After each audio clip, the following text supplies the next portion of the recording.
You don't need for them to say yes to you years in the future. You just need them to say yes to you right now so that you can work tomorrow, not next year. And to me, it's the biggest bargaining chip that she had. Like, they'd be able to overtly see that it's not a decision that they are making right now because they're getting a trial period, because they can reevaluate later. They can make that decision later and they can just see what happens.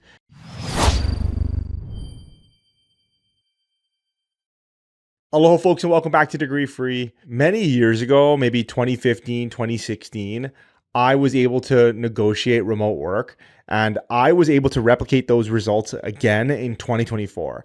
This time it wasn't with me, but I helped somebody do the exact same thing. So I know this works. I'm going to walk you through everything that I did to help this person negotiate their remote work setup. So they were in the office, they had a job, and they wanted that job to go remote. I'm going to explain everything and how this person went and did this and what I told them so that you can do the same thing. Let me set the stage a little bit.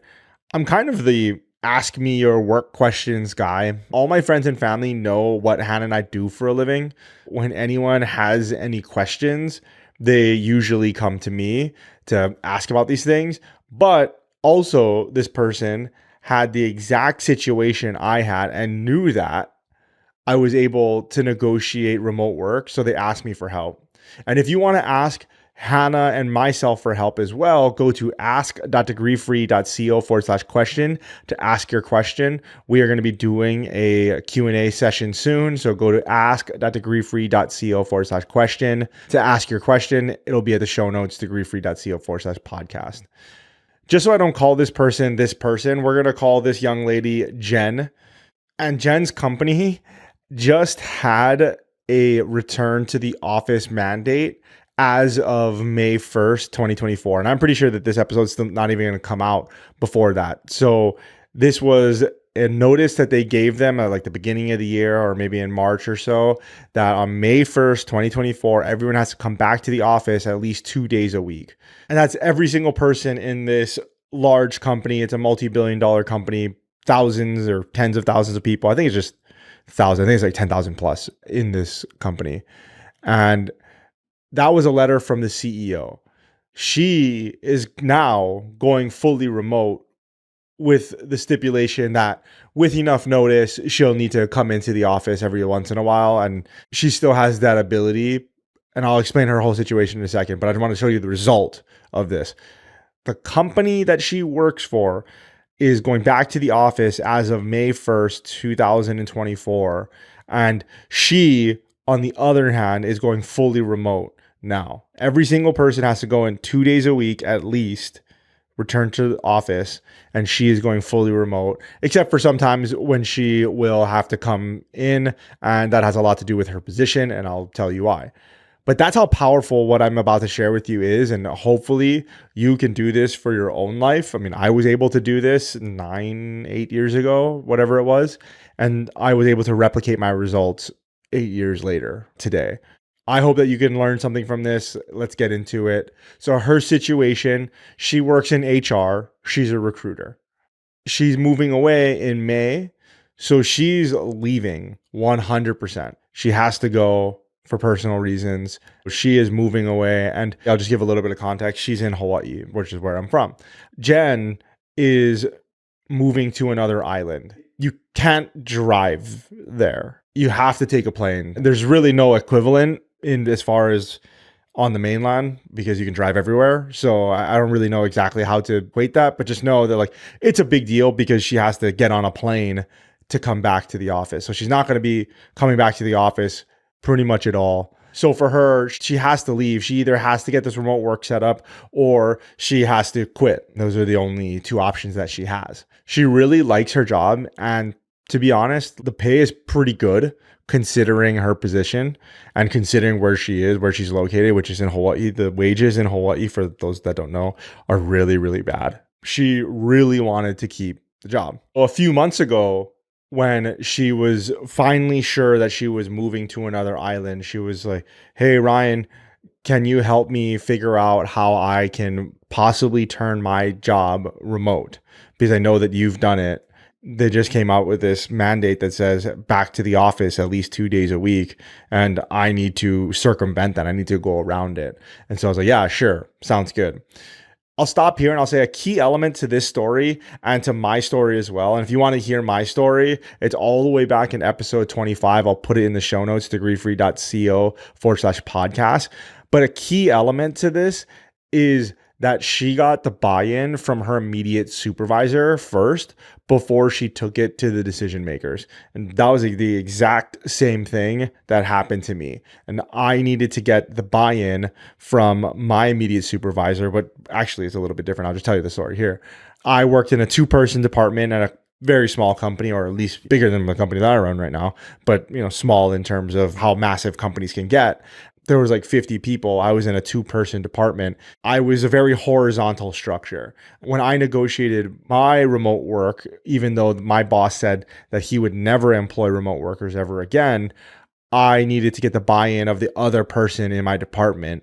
And the way that I sold it was actually that we would give her promotion. Let's call her Jill, my boss. We give her promotion so she managed me. And then I was underneath her, and then that would give us more layers underneath. And so Jill would end up managing me, and Jill was like, yeah, that sounds good. I'm totally fine with that. And so I got the buy-in there. So I had somebody else to go to bat for me as well. When my boss was like, hey, is work still going to be done? Is this feasible? Can we do this?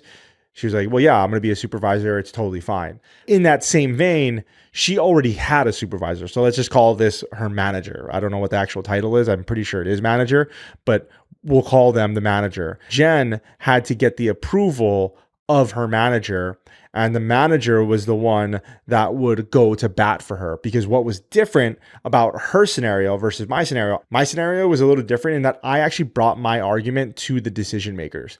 I actually went to my boss, Bob, and I said, hey, Bob, I need to go remote because I'm leaving. I'm moving to New York, and this is just the way it's going to be, but here's how it's going to look. And I came with my proposal, and I was able to speak to him face to face. Jen, the person that I'm helping now, her situation is completely different in that she wasn't the person that was actually going to present her own argument.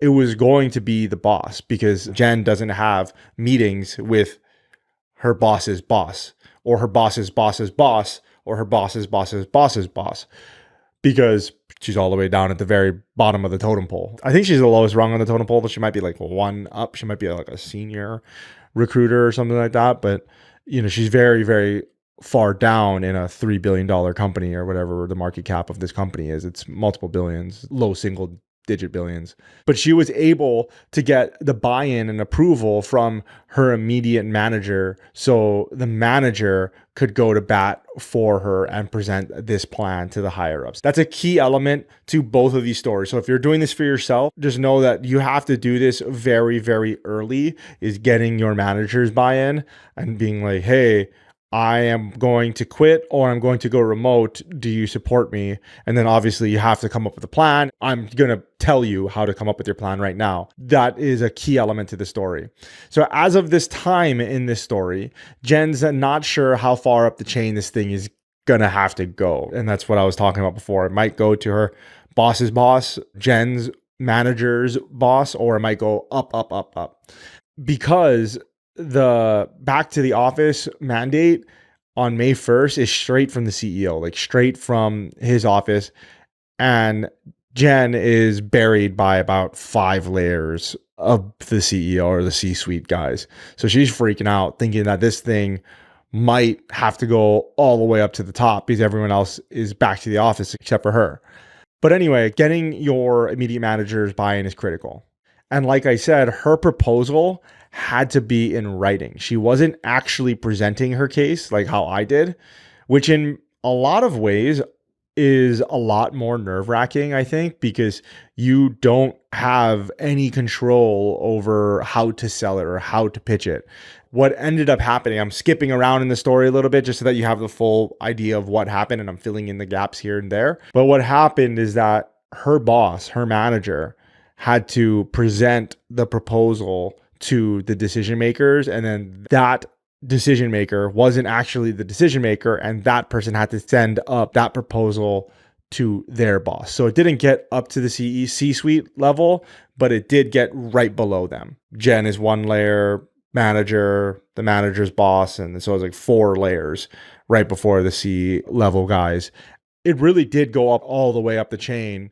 And so it was a little nerve-wracking for her being like, wow, I can't even present my case. I can't even fight my case. I can't present my argument in a way that I would present my argument. The only thing that I can do is write a well-crafted memo and make sure that my argument is really clear on this thing. And that's where we're at in the story. We have to write a memo and we have to write a proposal of what is this going to look like and why would they do this? Because they literally just said everybody back to the office. So a couple weeks go by.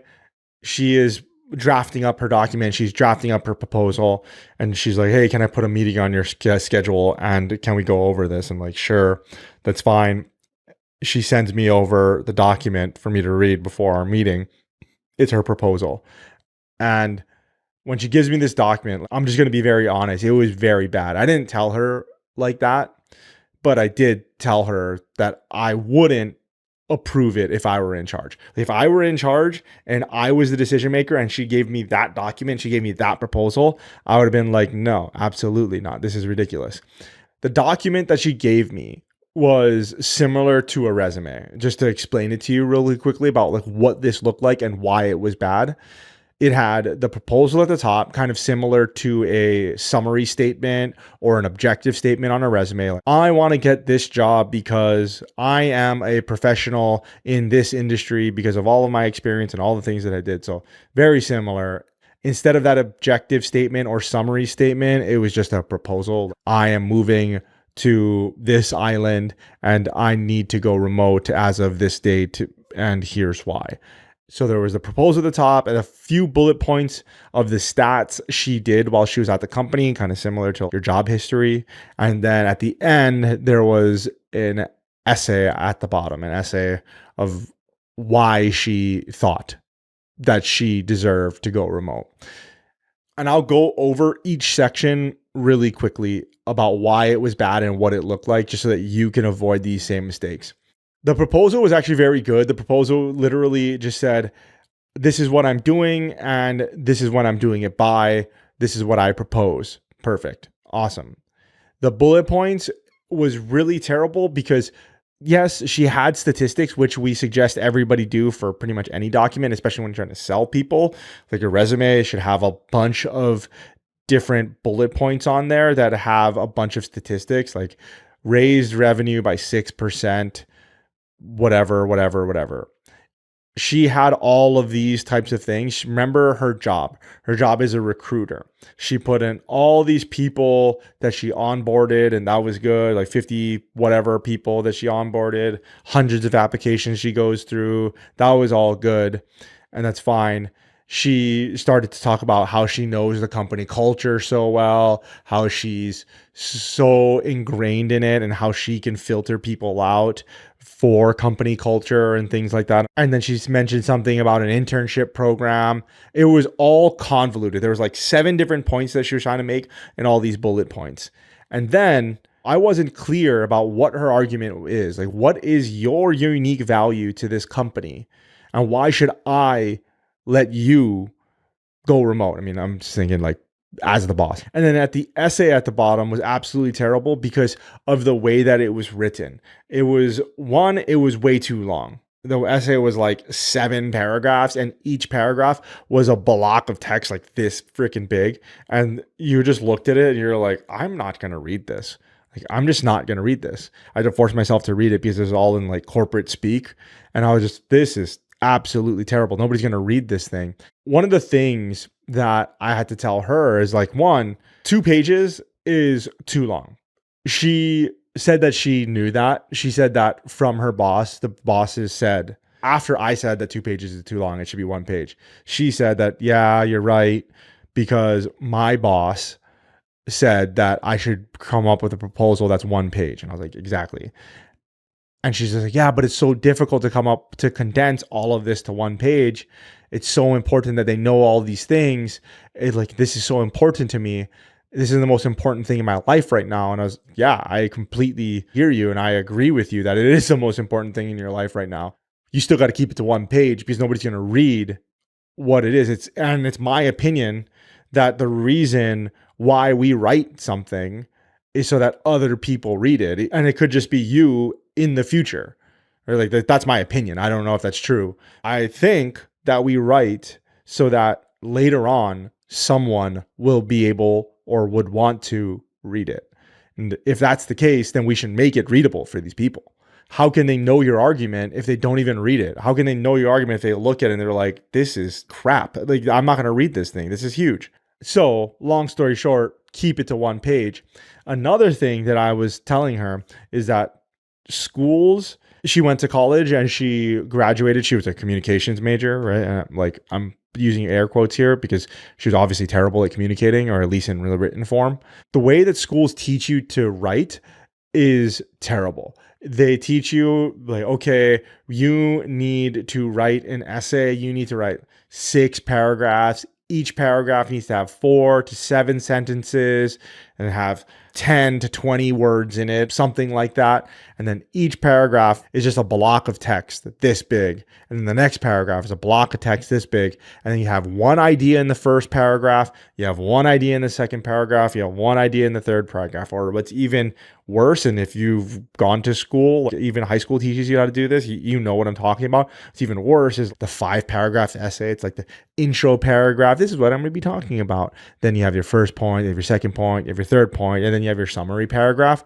Like that's an actually terrible way to write. And I didn't find this out until recently, like within the past 4 years. I didn't figure this out. And just because I have to write so much for a living now, I have to write a lot to make these episodes, and I have to write a lot to get people to do things, like to get people to buy things. I have to write a lot to communicate ideas to people. I have to write a lot to make sure that they understand what I'm saying. Well, it wasn't until recently that I figured this out. And I told her, I was like, hey, we've got to shorten this up. We have to do a bunch of things here. We have to shorten it up. We have to give the readers a little bit more space to breathe.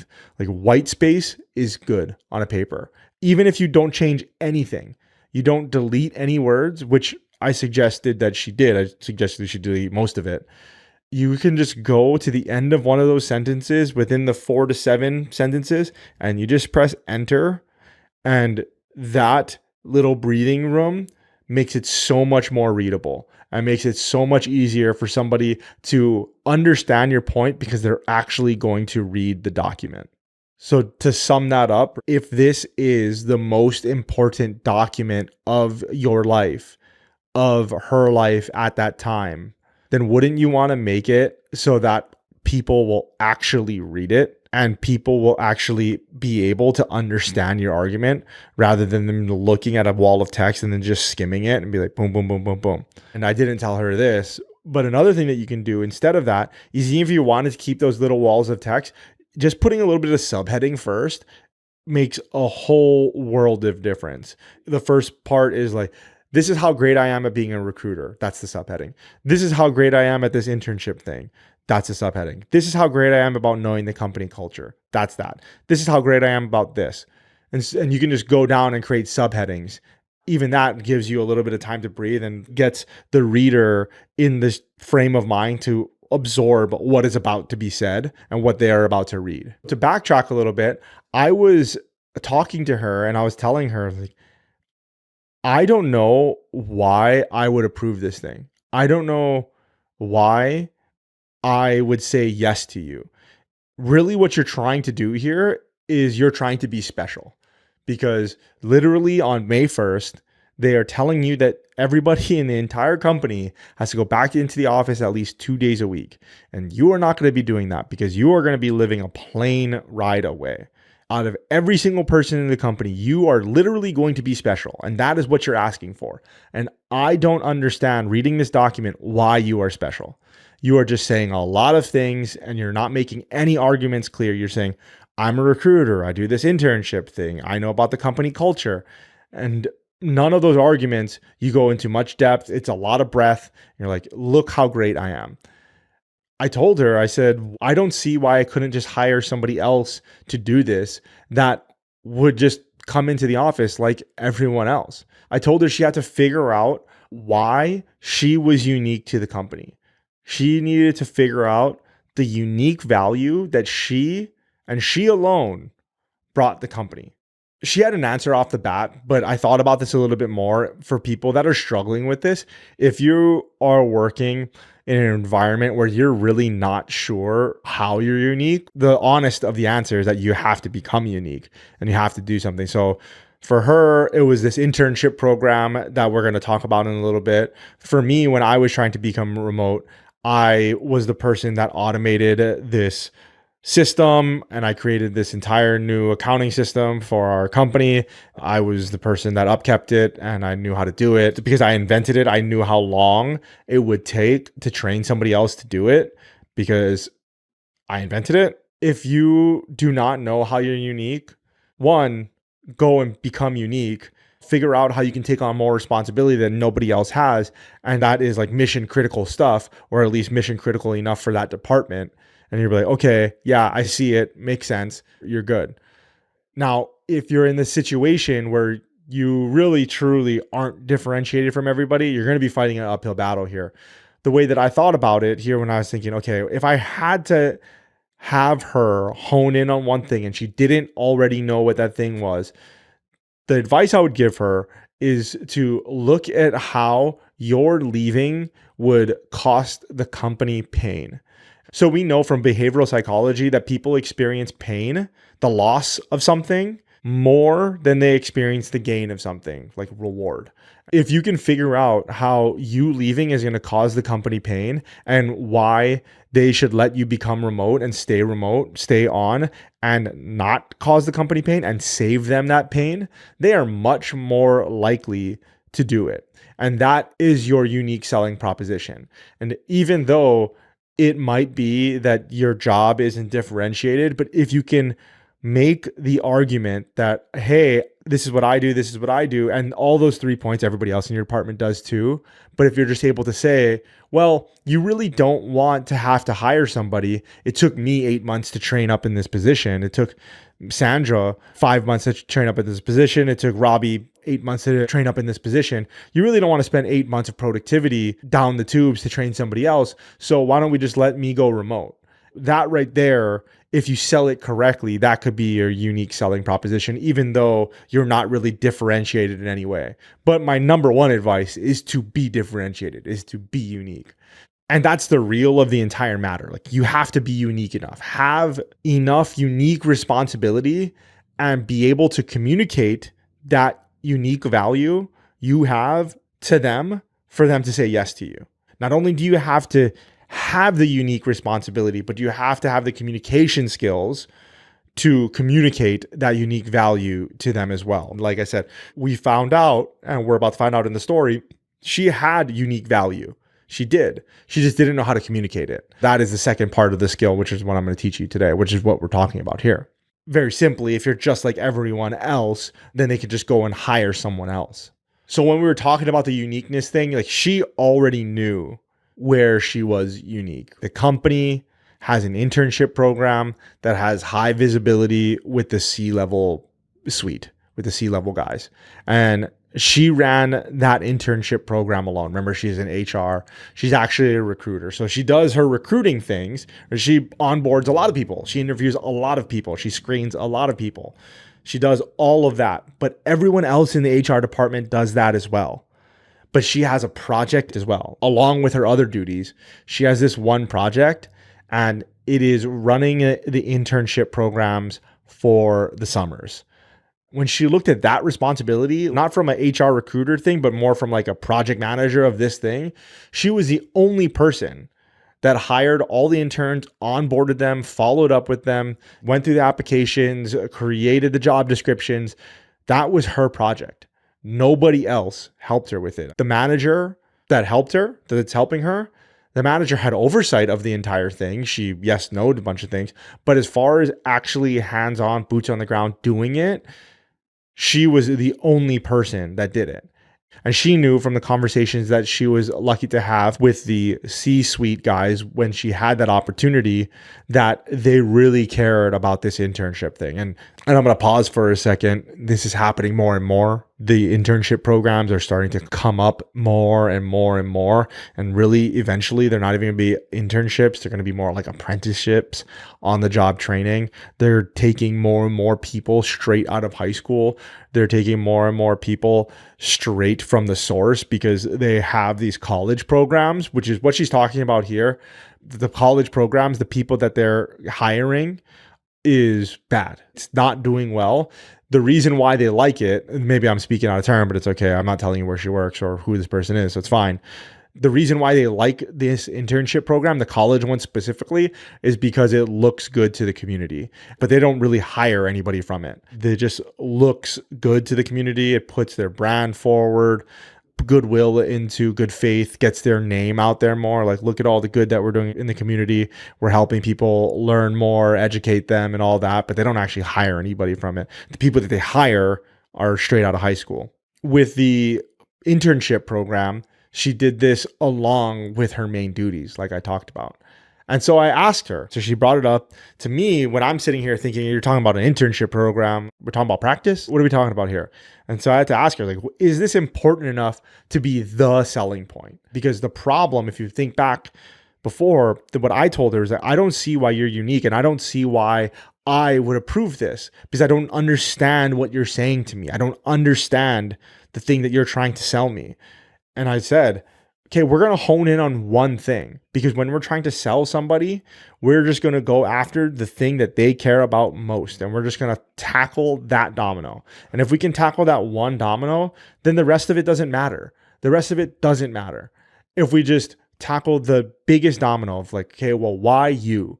Why are you unique? And so you should only sell one thing in this proposal is what I told her. And she's like, yeah. And that's why she was telling me, well, it's so difficult to condense it all down from 2 pages to one. I was like, it's not. You're just going to talk about one thing. She's like, yeah, but I do like 7 other things in my job. I recruit all these people, all these HR stuff, right? I deal with inbound and all this stuff.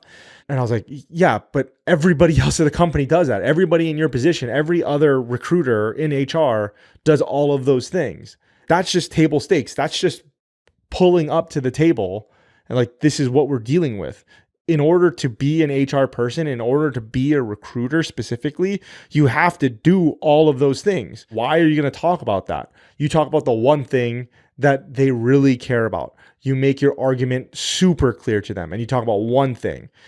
Is this one thing really, really important enough to them? Is it really painful enough that if you were gone and them having to hire somebody else really quickly and then train them up to do it, or your boss having to take it over, is it really going to be sore for them? Long story short, she said yes. And I was like, okay. So I told her all in on that one point. We're going to talk about the internship program and nothing else. Make it clear that if you leave, that no one else is going to be able to administer this thing because nobody else does at this moment in time. All of that institutional knowledge is just gone. All of it is gone. And never mind the institutional knowledge, but the actually like doing it. Putting the job descriptions out, screening the candidates, hiring them, making sure that they're on track, filling out whatever paperwork they have to fill out, and then conducting their exit interviews at the end of the summer. All of that stuff, somebody else would have to do. This is how we need to stack the cards in our favor. It helps that this internship program starts in June. So the prep for everything, plus the recruiting and onboarding is happening right now as I record this. And this is going to come out maybe next week, I think. It's happening right now. So she would have to give her 2-week notice and she would be basically out the door because she's like finding other jobs already. And they would have to hire somebody and try to train them really quickly and try to switch over all the knowledge that's in her head to somebody else within 2 weeks, which is probably not going to get done. So they'll just be left high and dry and have to hire someone quickly and risk them not doing it correctly. That's the one thing. We're going to go all in on the internship program because that's what they care about. And that's the only thing that you think makes you unique about this company. And that's the thing that they care about the most. She's like, okay, we're going to do it. Then she asked one last question before we got off the phone, before she edited it. And she goes, do you think I should put a trial period in? And I said, yes, absolutely. I forgot to mention it at first, but trial periods is the ultimate secret weapon when you're trying to negotiate these types of things, especially like something like remote work. She didn't have a trial period in the proposal. From her perspective, it makes sense. Like, she's not trying to get a trial of this thing. Like, she wants to work and she wants to keep her work into the future, right, for years and years and years to come. But the problem is that really you don't need them to say yes to you working at the company for years and years and years to come. You really just need them to say yes to this one thing, which is you remaining to be at the company right now. And so you need to make as de-risked and as good of an argument, as sweet of a deal as possible for them to say yes to you. I was like, yes, we need to add in a trial period if you're willing to do that. And I thought back to my own experience. That's exactly what my boss said to me. I forgot to bring it up in my own experience when I was doing this 8-9 years ago. I went to my boss, and when I explained my unique value and I said, okay, this is why, this is what it looks like, here's my proposal, whatever. He says, okay, well, I'm going to agree to it if we can agree that in 3 months, we evaluate this thing. And if this is not working, we go separate ways. And I said, yeah, absolutely. That sounds really good. I literally wish that I had thought of it myself. Long story short, to wrap a bow on what happened to me 3 months later, we didn't even need to have that conversation because it was working so well. I ended up working for that company for like another 1.5 years before we split ways. For her, we talked about it and she agreed that makes sense. And because I told her that, I was like, you don't need for them to say yes to you years in the future. You just need them to say yes to you right now so that you can work tomorrow, not next year. And to me, it's the biggest bargaining chip that she had. Like, they'd be able to overtly see that it's not a decision that they are making right now because they're getting a trial period, because they can reevaluate later. They can make that decision later and they can just see what happens. Hey there, I hope you're enjoying this episode of the Degree Free podcast. At Degree Free, we want to help everyone thrive and succeed without needing a college degree. And the only way to truly reach everyone is with your help. If you're getting value out of this episode, or if this is your second, third, or fourth episode that you're tuning into, if you could just ship this to a friend, just click that one button and share it with someone in your contacts or on your stories. It would mean the world to us. And more importantly, gets our message out to more people who need help getting out of their current situation. If you could do that right now, that would mean a whole lot. All they have to do is say yes now. And if they wanted to change their minds in the future, they can do so. It's interesting that that works because when you think about employment, you can be let go at any time. Like, you can just be let go at any time, in my view, is a trial period. But spelling it out overtly to them was going to be a huge deal. Like, and I knew it, and she knew it too, which is why she brought it up. It just de-risks everything about the entire situation, because the same thing they're thinking, like, oh my gosh, like, what if this doesn't work out? Here we are, we're left high and dry. She's going to be crappy and we can't get rid of her. But like, of course they can get rid of her. And I was like, oh man. But instead, oh, well, let's just do it for a set period of time. And then later on, we're going to reevaluate. And then somebody's like, oh, okay, yeah, let's totally do that, because I'm not really making a final decision right now. I'm actually not making a final decision right now, which is why if you look at, you ever sign up for like software or like a service of some time, like an ongoing service or like a gym membership, they give you free trials because they're making you make one decision now. And you're thinking to yourself, well, okay, I don't actually have to make the decision until later, but really the likelihood of you making the decision to stay with whatever it is much higher because you've kind of already made the decision. You've said that this is a good enough idea for whatever this is. And the same exact concept here.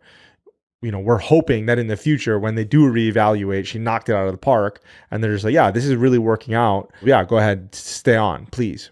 So long story short, she made the edits. The format of this thing largely stayed the same. The format of the document, it was still the proposal at the top, the proposal statement, bullet points, and then an essay at the bottom. And it wasn't really an essay. It was just like a few paragraphs now. But the content was completely different.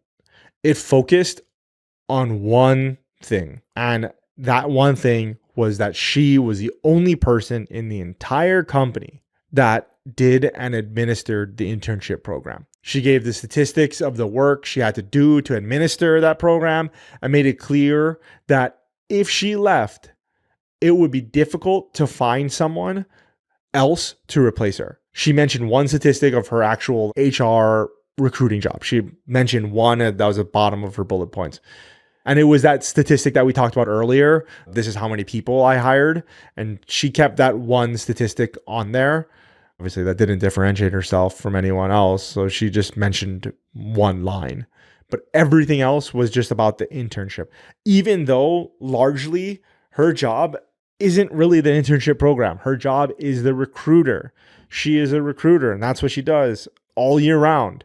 But she was just talking about this one project because that is the thing that differentiated herself from everybody else. I am beating a dead horse here because I can't stress enough how important that is. Like just giving them a reason why and presenting your value in a unique way and making sure that you're presenting your argument in a way that they are going to understand it. When she gave the proposal back to me, it was much, much better. Like much, much better. Her argument was incredibly clear. I should be treated differently because the company cares about this internship program. And I am the sole person that administers and fulfills this program. That was her entire argument. And it was laid out in everything. Boom. That was it. And then she had to go into like the trial period and she had to elaborate on like what that looks like and what the time frame is and everything like that. But that was it. It was, I'm unique because of this, and the trial period will look like this. It's not a risky proposition for you because I'm suggesting a trial period. I'm suggesting that at the end of the year, we come together to reevaluate and see if this makes sense.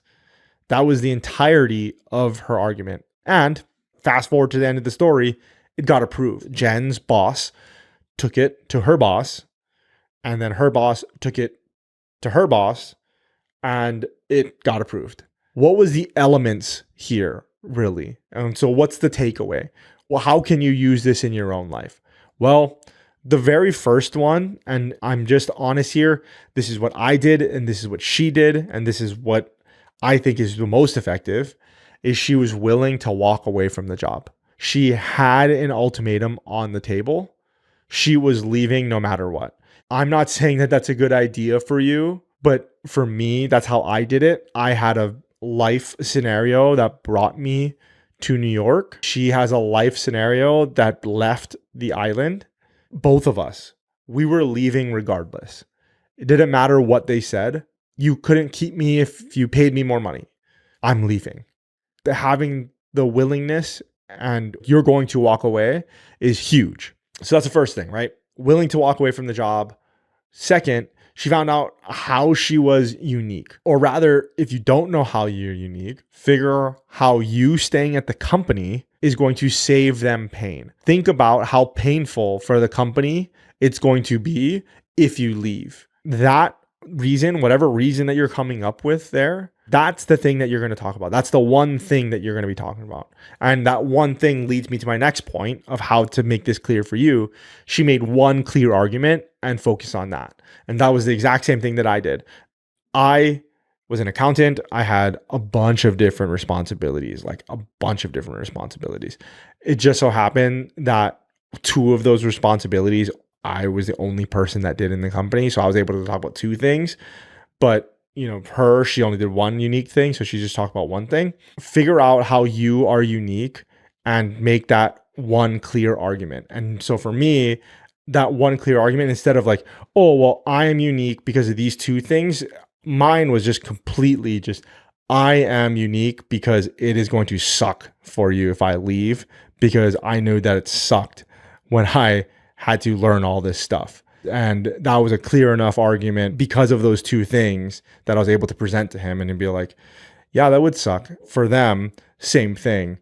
It was just, oh, it's going to suck if I leave, because then these interns that are coming on in the next month or so, in the next 2 months, and the program that needs to get started and hire all these people, like you're going to have to find somebody to do that really quickly, or we're going to have to shove that onto somebody else's plate if I leave. And they're like, yeah, that would suck. How about you do it? And like, yeah, that sounds good. That's what I was talking about. And then the last thing is the trial period. And the trial period is going to reevaluate at the end of the year. For me, it was 90 days. For her, it's the end of the year. Whatever makes sense for your company. There's two more things that I wanted to talk about real quick. I just wanted to touch on really quickly is the actual proposal. You have to have a plan. You have to have some sort of proposal to tell them. Like, look, they're going to have a bunch of questions of like, what is the actual day-to-day of this whole thing going to look like? You want to go remotely, but what does that mean? Because you're not remote right now. And so I don't understand what that means. Or if you are hybrid, like how she was, like, okay, what does that mean? She was able to give and outline a specific plan saying, okay, I am going to go fully remote, but I will be back whenever you need me to be back. And for this internship program, I think it required like 4 days or something like that for actual events where they bring all of them together, like a beginning one, a middle one, and an end one. Because like each program is only the summer. So it's like at the beginning ceremonies, they had closing ceremonies, and then a couple of different things in between. And so it's like for those 4 events, I will be back. I will come back here and I will administer it and I'll make sure everything's set up and do the whole shebang. For you, you just have to figure out what that means as well. For me, I was fully remote. I moved from California to New York and like I was not flying back. I didn't make enough money to fly back. For me, I said, okay, well, we're going to have a standing meeting on Tuesdays and Thursdays at 2:00 or whatever it was. Every Tuesday and Thursday, the 3 of us, the head honcho, the owner, my senior now, and me, we're going to have a standing meeting. We're going to do these meetings an hour, 90 minutes every Tuesday and Thursday, instead of having these impromptu meetings every single day. Hey, Ryan, can you come up here? Hey, Ryan, can you come up here? Hey, Ryan, can you come up here? We did that standing meeting instead. And they was like, yeah, you know what? Actually, that makes a lot more sense. And that way we can get more work done. I was like, yeah, we should have been doing this the entire time. But anyway, you have to have a proposal there for them so that when they think about like, okay, what does that look like? They're not wondering. They know exactly you've spelt it out for them. And I didn't touch on that because that's up to you. I don't know how your department works. I don't know what your work looks like. You just have to figure out something and go with it. The best thing that I would say about that is remember the key element, and I didn't bring it up in the recap, so I'll bring it up here. One of the key elements is to get your immediate supervisor's buy-in. So if you can get your immediate supervisor's buy-in, which you're going to need regardless, whether you rope them in to help you sell it or whether or not you need their approval to get the yes, if you can rope in your immediate supervisor or at least your coworkers, they can help you formulate a plan to execute this thing. You can be like, what do you think about me doing standing meetings on Tuesdays and Thursdays, right? For me, I needed to have my immediate supervisor also have that on her schedule as well. So it impeded the owner of the business and it also impeded my direct supervisor, but both of them were on board with it. And same thing with this person, same thing with Jen. She needs to figure out with her supervisor what makes the most sense. Okay, well, this day and this day in the office, or this day and this day and this day in the office, whatever it is. That is really important. And so getting your immediate supervisor on board can help you with that proposal. Now, the last thing, now talking about the future, you've successfully turned your not remote work job to a remote job, and you have this trial period because that's why they're going to say yes to you. They're going to say yes to you because you've de-risked the entire situation. You've said, I am going to do my best. I am going to knock this out of the park, and we are going to reevaluate in 3 months. We're going to reevaluate at the end of the year. Now it is your task to knock it out of the park. You gotta do a good job. If you don't do a good job, when it comes time to reevaluate, they're going to be like, you know what, this isn't working out. We're good. But if you knock it out of the park, you start taking on more responsibility, you start doing a better job, you become even more productive now that you're remote. They're going to see, man, this is really working out. Okay, awesome. Yeah, let's keep doing this. Let's keep this going. Like I said, for me, in my own situation, 90 days, we were supposed to reevaluate. We never had that discussion. We just never had the discussion because it was clear to them and it was clear to me that we didn't need to have that discussion because I was doing my work and I was doing a better job and I was doing just as good of a job as I was when I was in the office. And that's what I told her. I said, look, for you have got to knock it out of the park now, whatever that means. I hope that she takes that into consideration. I think she will. I hope she takes that into consideration and she knocks it out of the park for her own sake so that she could keep this awesome gig and work remotely. That is how to turn your job that's not remote into a remote job. And I know this works. I know this works because I did it and I've replicated my results now. And so I know that you can do it too. If you have any questions, go to ask.degreefree.co/question and ask your question there. And leave a comment on YouTube. Let me know if you use this in your own life. Let me know if you've ever negotiated remote work and whether or not it was successful or not. What did you say? I want to know because this was huge. This was a huge W for her own life, and I'm stoked for her. I'm so glad that she is now able to do the things that she wanted to do without getting her income disrupted, and without getting her life really disrupted. I mean, she's moving to an entirely different island. She doesn't know anybody there, things of that nature, and she's moving into a new place. She's got to handle all of those things. Now she doesn't have to do one of the biggest things, which is she doesn't have to find a new job. And then also she gets to keep a pretty good paying job as it is. So this was life-changing for her. And so if you've done this as well, I want to know. Go to YouTube and let me know in the comments. Remember to give us a rating. Hannah should be back. If not next week, the week after that. We've got a bunch of things we have to go over. But that's pretty much it for this week, guys. Allah.